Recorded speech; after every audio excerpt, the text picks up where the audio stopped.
Good morning টিভি9 Bangla এই মুহূর্তে lima রয়েছে আপনাদের সঙ্গে। সকাল সকাল সমস্ত গুরুত্বপূর্ণ খবরের লেটেস্ট আপডেটের দিকে নজর রাখতে হচ্ছে। আর এই মুহূর্তে ব্যারাকপুরে নজর রাখছে, তার কারণ হলো আবারও তৃণমূল কাউন্সিলরের দাদাগিরির অভিযোগ। দুর্গাপুজো কমিটির মিটিংয়ে কাউন্সিলরের নেতৃত্বে গোলমাল পাকানোর অভিযোগ। কাউন্সিলরের অনুগামীদের মার ধরে পুজো কমিটির এক সদস্যের মৃত্যু পর্যন্ত হয়েছে। এমন কি ঘটলো যে এরকম একটা মিটিং, সেখান থেকে মৃত্যু?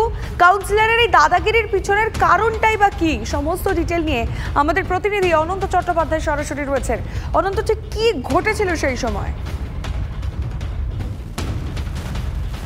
দেখো, দুর্গাপুজোর কমিটি কার দখলে থাকবে সেই নিয়েই সমস্যা, আর সেই নিয়েই ঝামেলা।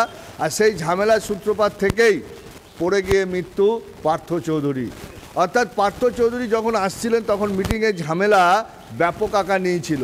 তাকে দেখে কাউন্সিলরের যারা লোকজন আছেন, মৌসুমী মুখার্জি, এমনটাই অভিযোগ স্থানীয় বাসিন্দাদের। তারা তার ওপরে হুমকি দিতে শুরু করে, তখন সে ড্রেনে পড়ে যায়। ড্রেনে পড়ে গিয়েই তার মৃত্যু ঘটে, এমনটাই জানাচ্ছে তার পরিবারের পক্ষ থেকে। আমার সাথে তার ভাই রয়েছে, কি বলছেন, কি হয়েছিল?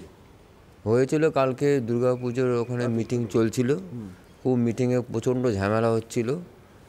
মহিলা আর ওদের কিছু ছেলে পেলেও ছিল। আর এখানে তারপর আমি এখানটা বসছিলাম, এই জায়গাটা বসে থাকার পর দেখলাম যে ভাই ওখান থেকে রিক্সা করে আসছে। তা আমি দূর থেকে দেখলাম যে আসছে, এসে আমি বাড়ির ছাদে আমার একটা কুকুর থাকে, সেখানে ইয়ে করতে গিয়ে তারপর দেখি ও এখান থেকে রিক্সা করে ওখান থেকে কোনো কমান্ড করেছিল, হুমকি দিয়েছিল।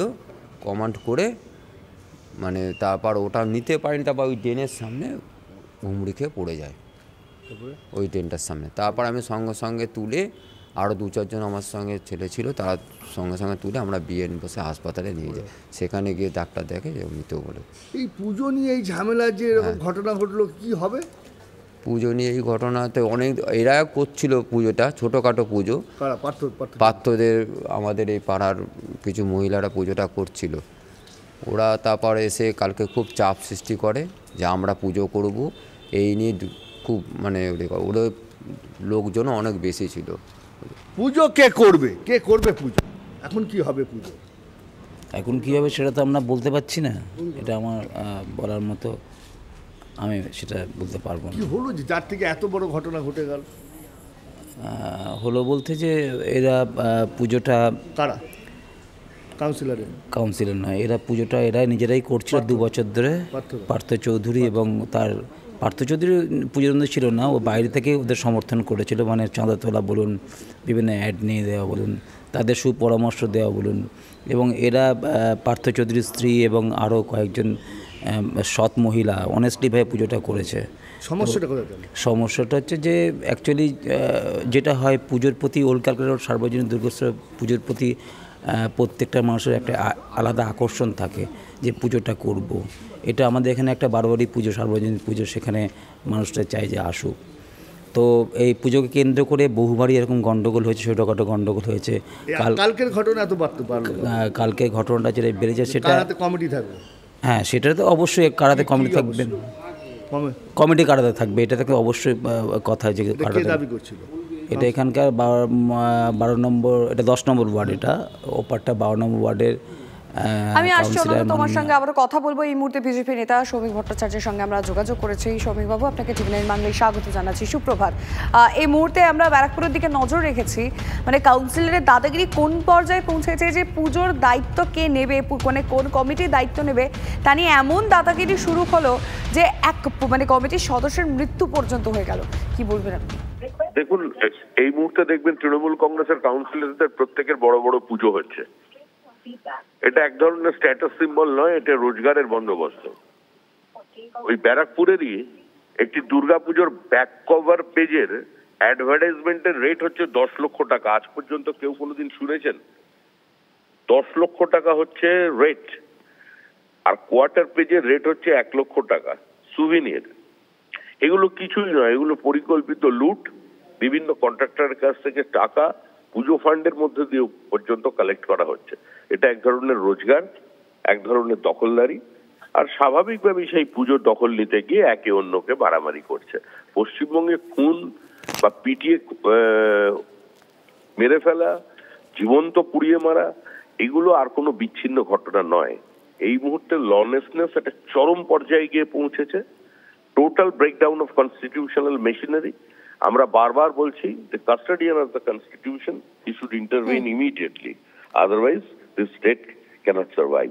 এইটাই হচ্ছে মূল বিষয়। যতদিন তৃণমূল থাকবে এটা থাকবে, তৃণমূলের বিসর্জন ছাড়া এই অবস্থা থেকে বেরিয়ে আসা সম্ভব নয়।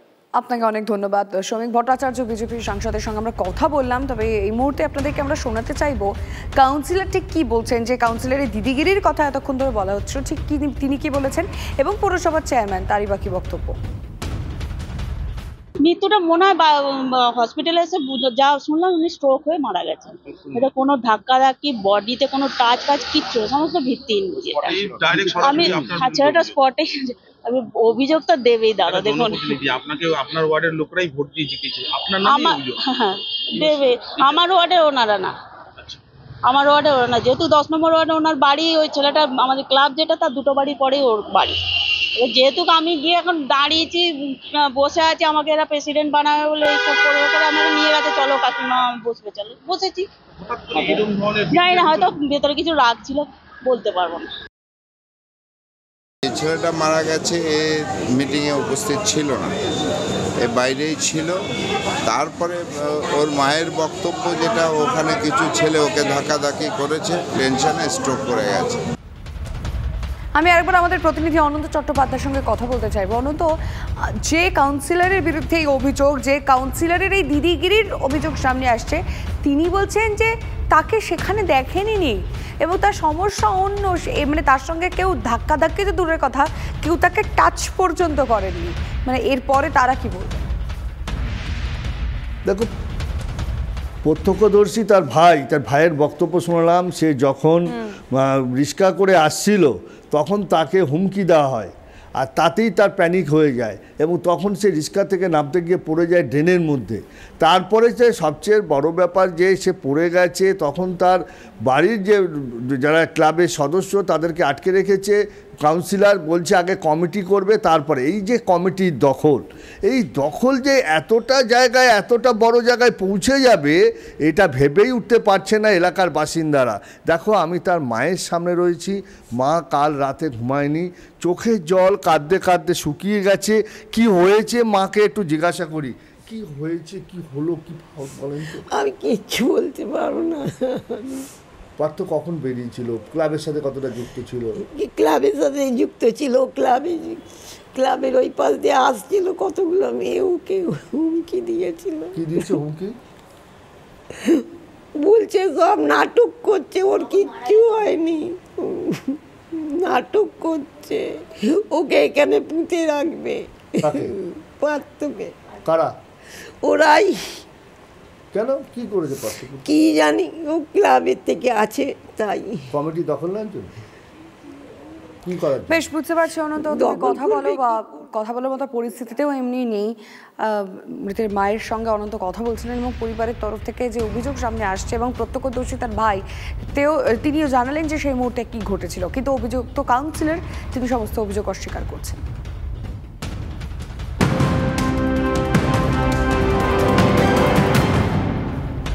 তৃতীয়বার ক্ষমতায় আসার পরে আজ প্রথম রাশিয়া সফর নরেন্দ্র মোদীর। ভারত রাশিয়া বার্ষিক সম্মেলনে যোগ দিতে মস্কোয় প্রধানমন্ত্রী। একাধিক বিষয় নরেন্দ্র মোদী ও পুতিনের আলোচনার সম্ভাবনা রয়েছে।